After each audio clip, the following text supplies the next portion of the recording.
Donostiako jasaldiak garai bateko udako jaien itzulera irudikatzen du. Edo bestera batera begiratuta, festivalitiz agudoaren azken ikurra ere izan daiteke. Pop rocka eta derivatuak eszenako errege bihurtu dira. BBK Live, Azkena Rock edo EHZ festivalak izan ditugu, baina ohiko jazz hitzorduak ere jokoan sartu dira orain. Lehenengo Getxoko 45. jaialdia, ondoren jaialdi berri baten berrikuntza Hondarribian bluesaldia ordezkatu duena, Botxora emigratua. Eta aste honetan Gasteizko 47. jaialdia, izen bikainekin azken trakan, Arturo Sandoval edo Robert Glasper adibidez. Edo nola ere, altza desala eskua jasa zer den dakienak. Eta bestela, bazenekiten Iggy Pop ez dela abeslariaren izena, taldearen abaizik. Tira, uda garaiak irakaspenak ere badakartza poltsiko guztutzeaz aparte. Izan ere, jasaldian, Donostian, Donostian, adi entzun, doako kontzertuak izango dira egunotan. Tira, diru publikoarekin sustatutakoak, eta eguraldi bikaina lagunduta, noski. Lasai, laguntzeko asmotan gatoz eta, hemen argibide batzuk. 84 kontzertu eskaintzen ditu jasaldiak 14 gunetan. Horietatik, 54 doakoak izango dira eta 21 herriko taldeenak. Zurriola hondartzako areatza zabala eta kursalera ikineko terrazak aprobetzatzea izan zen bere garaian musika berrietara eta publiko gazteagoetara zabaltzeko jauzi handia. Sarrera libreko kontzertuekin gainera. 2 urtez eszenatoki nagusirik gabe egon ondoren, Simple Minds popero eskoziar veteranoak izango dira Zurriolako hondartza beteko dutenak lehenengo gunean. Hondartzako estena nagusitik berriz Mulatu Astatke eta Carolina Durant izango dira besteak beste. Kursaleko terrazetan 2 agertoki egongo dira urten. Eta bertan, 21 talde bakarlari arituko dira. Aldapeko Basque Latin Jazz adibidez. Trinitate Plaza saio bikoitzek lehiaketaren gune jatorrenak, balio veterano handiak eta berriagoak iragartzen dituzte. Osteguneko inaugurazioak Japoniako emakumeen azentua izango du. Alde Zaharreko txokoan berriz, Steve Coleman ohiko saxofoi jotzailea, Luis Cole multi-instrumentalista eta Amina Claudine Myers kantari pianista egongo dira.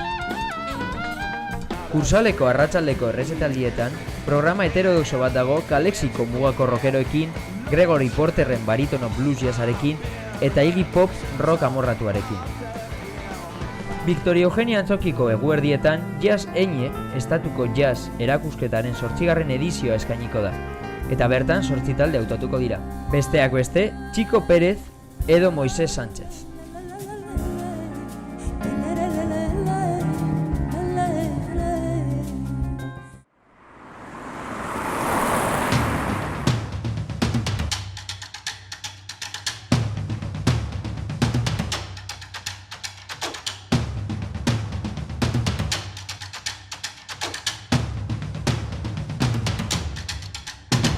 Euskaldunaren kupo hori dut betea, esanekoa izan eta bakea, aski alda maite dut ozen esatea. Euskaraz bada zerbait, hitzekoa izatea. Esazu hitz bat asendotuko naiz, hitz bakar batek sua pizten du maiz, martxan ipini ahota belarri, ari entzunari. Zu etxerako eta zu kalerako, jolaserako eta lanerako, martxan ipini ahota belarri, ari entzunari.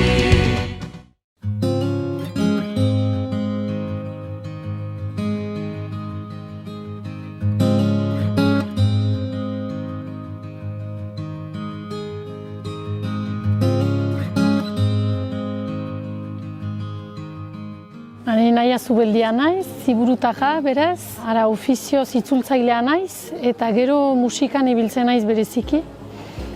Kantuak idazten ditut aspalditik, olerkiak ere idatzi ditut berriki, eta hau izango da nire lehen parada ipuin luzeago bat idazteko, edo argitaratzeko behintzat. Larrabetzu Bizkaiko herri txiki bat da, 2000 biztanle ingurukoa. Herri euskalduna da, eta gure erronka horri eustea da. Herri euskalduna izanik, euskera sustatzea eta euskeraz gero eta gehiago egitea. Euskera eta euskal kultura sustatzea ere bai, hori dira gure erronkan. emoziorik sentitzen ez duen musikari baten ipuina izanen dela. Berak ez du ezer sentitzen, baina oso biolin jole ona da eta jendeari animaleko emozioak sogarazten dizkio, baina berak ez du bitxik sentitzen. Pixkat alde absurdoa edo eman nahi nioke ipuinari, eta gero ona lajabetzura iritsiko delarik, olako emozio uholde bat edo gertatuko da. Geuretik sortua bezalako egitasmoak esango nuke inoiz, beti dira. Garrantzitsu baino beharrezko, eta sasoiotan inoiz baino gehiago esango nuke. Batetik, euskarari ere egiten diolako ekarpena, zelan ez. Euskal Herria aintzat hartzen du, eta euskaraz sortzen du, eta sortzaile eskaintzen die gainera euren lanak azaleratzeko edo argitaratzeko modua, plaza eskaintzen die, eta hori funtsezkoa da, euskal kulturak eta euskal sorkuntzak aurrera egin dezan. Iruditzen zait geuretik sortuak ekimena zinez eskertzekoa dela eta zinez beharrezkoak direla olako ekimenak, sortzaile guziek, artista, musikari, idazle, behar dutena denbora da, eta gaurko munduan ez da egesa denbora dedikatzea justu sorkuntzari.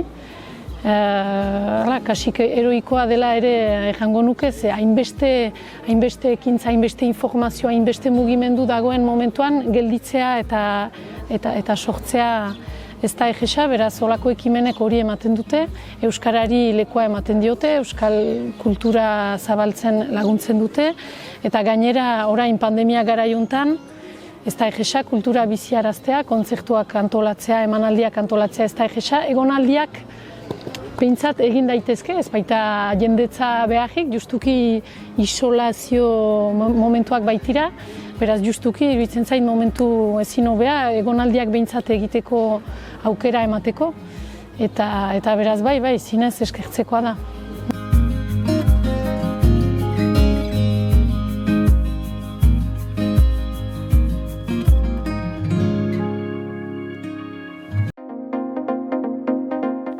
Asteburuan musika estilo ezberdinez gozatzeko aukera eman du BBK Live jaialdiak. Kobetamendiko zelaiak jendez gainezka egon dira ostegunetik larun batera orotara 115.000 lagun batuz.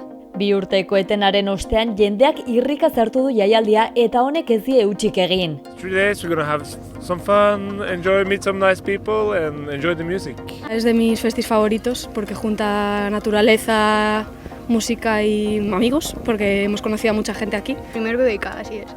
Sí, de hecho es mi primer festival, nunca he estado en una así de camping ni nada. Som aquí a passar aquests 4 dies, 3 dies, 3 nits, bàsicament a veure tots els concerts, tenim moltes ganes de veure bastants artistes.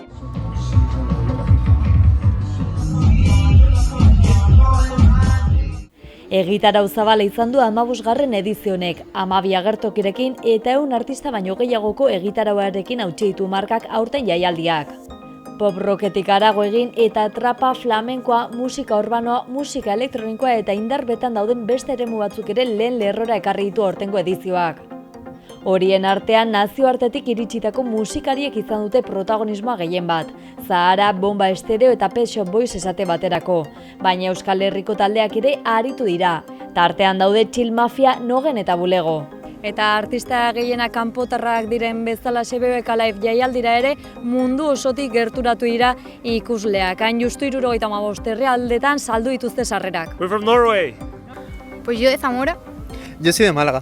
Ni Sumaya Renai, lehenengo aldiz hemen. I'm from Hamburg, Germany. I'm from Canada. I'm from Phoenix, Arizona, in the States. De Catalunya, som de Barcelona, Igualada sobretot. Venim uns quants de diferents zones de Catalunya. Bilbao BBK Live nazioarte mailako jaialdia ez ezik belaunaldien arteko jaialdiare badela nabarmendu dute. Aurten jaialdira bertaratu direnen adintartea handitu egin dela adierazi dute eta gero eta familia gehiago hurbiltzen direla seme-alabekin. Datorren urteko data ere jarri dute jada. 2023ko uztailaren 6an, 7an eta 8an hartuko du Kobetamendik Bilbao BBK Liveen 16. edizioa.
Usteak 11 ditu gaur, eta atzo 11 telebista Iruñako kaletan barna ibili zen. Izan ere, herri San Ferminen eguna handia ospatu zen. Iruñako udaletxearen oztopoaren aurretik, herri San Ferminak alde zaharrean loratu baitziren. Goazen ikustera! Uztaren ia iritsita, hasiak gara biltzen, harri guztien artetik, ari gara loratzen. Oso ongi, oso gustora, oso giro polita izan dugu egun osoan zehar, 250 pertsona elkartu gara bazkaltzeko, guretzako kriston erronka izan dela, eta bueno, hemendik ordu berdira edo hasiera emango diogu ja kale jirari.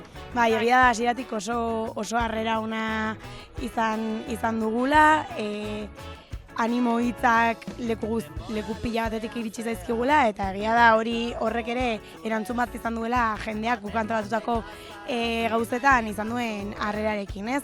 Zazpian, Zabaldin, Maruxak izan genuen, eta bueno, kristona montatu zuten, atzo ere Jofe eta Lapetixen irekin matala zen, bueno, etzen inor sartzen, eta bueno, gaur 250 pertsona elkartu gara bazkaltzeko, eta bueno, abertzer moduz mania, baina nik uste dut giro polita sortuko dugula eta jende desente elkartuko garela.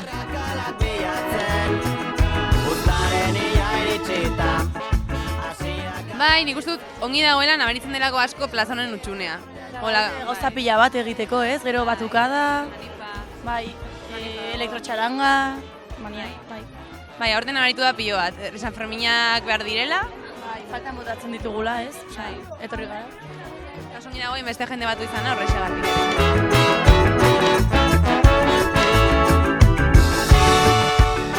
Kalean jarraitzen dugula, kaleak hartzen jarrituko dugula, eta herri mugimendua, nahiz eta erdigunetik desagerrazi nahi izan, gu erdigunea hartzen jarrituko dugula baina eta berri. Iruñerriko kaleak norenak diren, lehen kimuak irten da zinetzen den arte, lorea ez da bere tokitik mugitzen. Uztaren ia iritsita, hasiak gara biltzen, harri guztien artetik, arrakalak bilatzen. Uztaren ia iritsita, hasiak gara biltzen, harri guztien artetik, ari gara loratzen. Harri guztien artetik, ari gara loratzen.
Esandakoa eta pentsatutakoa betetzen ari dela. Are animo denek.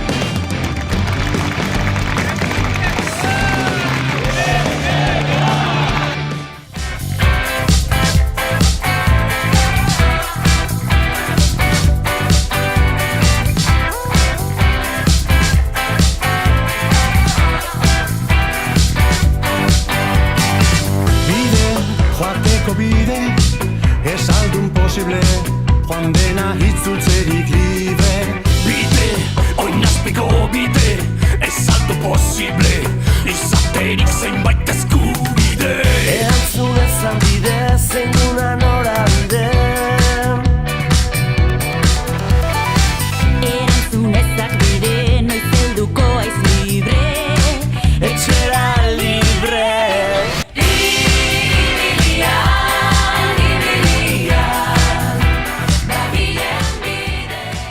Salbuespen legedia behin betiko amaitzeko aukera eta ardura dugu eskuartean.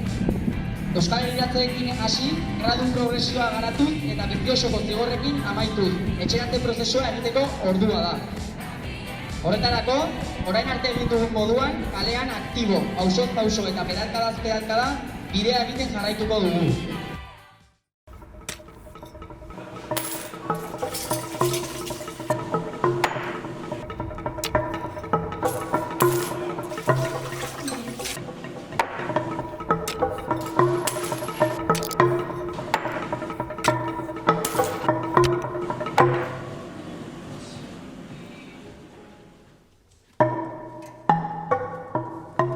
Muskil da unibertsitatean egin dugun laburmetrai bat, eta atera da gelakie baten gidoitik. Guk klasean aukeratu behar izan genituen hainbat gidoien artean, eta hau izan zen gehien gustatu zitzaigun ideia. Eta aldatu genuen, egin ditugu 1000 bertsio, 1000 birmoldaketa, hasierako, bai mantendu dugula, hasierako basea, digamos, pero gero aldatu ditugu gauza pilo, gauza gehienak, eta hori orduan atera da unibertsitateko lan batetik. Lehenbizi, izenburu hau, kortometrajean da baserriaren izena, Muskil. Eta hasiera batean, karo, ez da baserriaren izen originala. Eta aldatu nahi genion izena, baserriari, eta hasiera batean sartu ginen interneten Euskal Herriko baserrien zerrenda bat aurkitu genuen, eta pixkatan, ordan aurkitu genuen Muskilen antzeko izen bat, eta gustatu zitzaigun ja nola zen, como sonaba, ez? Eta bilatu genuen, zer esan nahi zuen, zen Muskilitzaren esan nahia, eta esan nahi du loratu bezala, ez? Ordan, karo, gero, ja, laburmetraia ikusten duzuenean, ikusiko duzu baduela bere zentzua Muskil deitzea baserria, eta loratzearen esan nahi hori. Historia honetan kontatzen da pixkat adineko pertsonek o adineko emakumek jasaten duten indarkeria matxista azaleratzeko. Kontatzen da baserri batean bizi diren senar-emazte baten historioa, ez? Eta pixkat nola emakumeak pairatzen duen indarkeria matxista bere senarraren partetik, eta iristen dela herriko maistra berria, dela hiritik etorritakoa eta hola, eta ja etortzen da aire fresko batekin, da gaztea, zebi senar-emazte hauek dira adinekoak, ez? Orduan, maistra berria hori bada gaztea, hiritik etorritakoa, ahaldundua, orduan, etortzen da beste mentalitate batekin taola, eta pixkat bera ere nola sartzen den, da ezkeran puzle bat, ez? Orduan, maistra berria, Luisa, sartzen da, eta puzle honen pieza garrantzitsu bat ere. Bai, gidoia idatzi zuen klasekide batek, Garaiak, eta berari kontatu zioten familiakoek, ezagita monako, aitonako, lako zer, eta ensi dago, pasatu da errealitatean. Karo, gero guk birmoldatu dugu ez guzti hori, hori ez, ja da fikzioa, pero egitan bai, pasa izan.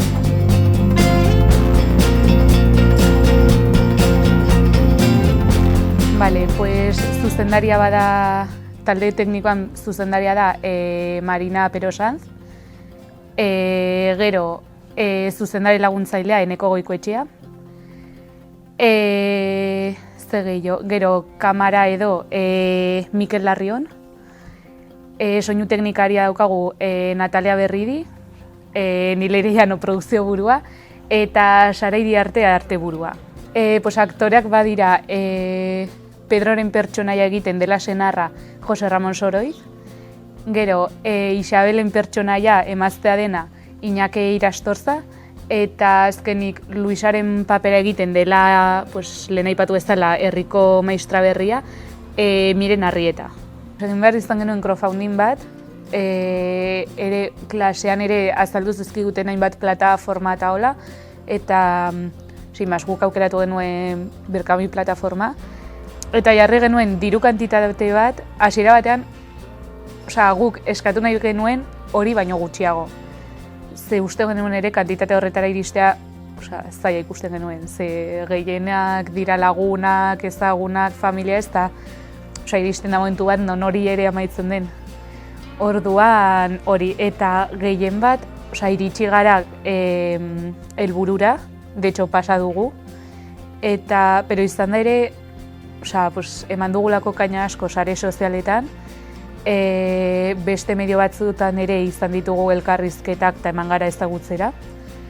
Eta, de hecho ere, jende ez ezagunak eman diego dirua eta hola, badago adibidez, niri hori kuriosa iruditzen zait, badago, ustu dela Brasilgo emakume bat, hasi zitzaigula, dela lan egiten du erakunde feministaren batean Brasilen eta hola, eta ez dakit ikusi gintuen Instagramen uste dut, eta komentatzen zizkigun igotzen genituen publikazioak eta historiak eta hola, eta de hecho berak adibidez ere eman zegun dirua. Eta, iristea araño, orduan hori, eta hori, eta gu pozik ze hori eske izan da ez izan gabe, irudiak aktoreak hori bai ez, eta trailer moduko bat ere, pero en si, kortoa ez genuen, orduan ez izan gabe ainarrera ona izatea, eta jendea interesatua egotea eta hola, orduan eske izan da, bai, oso guai. Bai, pues guk orain muskilekin egin nahi duguna da pixkat zabaldu, ze guk hasieratik, gidoia irakurri eta lehenbiziko bertsioak egiten ari ginenetik, uste genuen zela gai potente bat, ze adineko emakumeek indarkeria matxista jasatea, ez da asko, ez da gozo azaleratuta ez, normalean beti entzuten da jende gazteagoarengan. Orduan, iruditzen zitzaigun gai potente bat dela, ez genuen utzi nahi hau klaseiko unibertsitateko lan batean bakarrik. Orduan, hasieratik genuekan ideia hori zabaltzeko, proiektatzeko tokitan eta hola, eta albazen festivalen batera edo bidali, ere. Pero egin nahi duguna da hori zabaldu. Eta horretan gabiltza.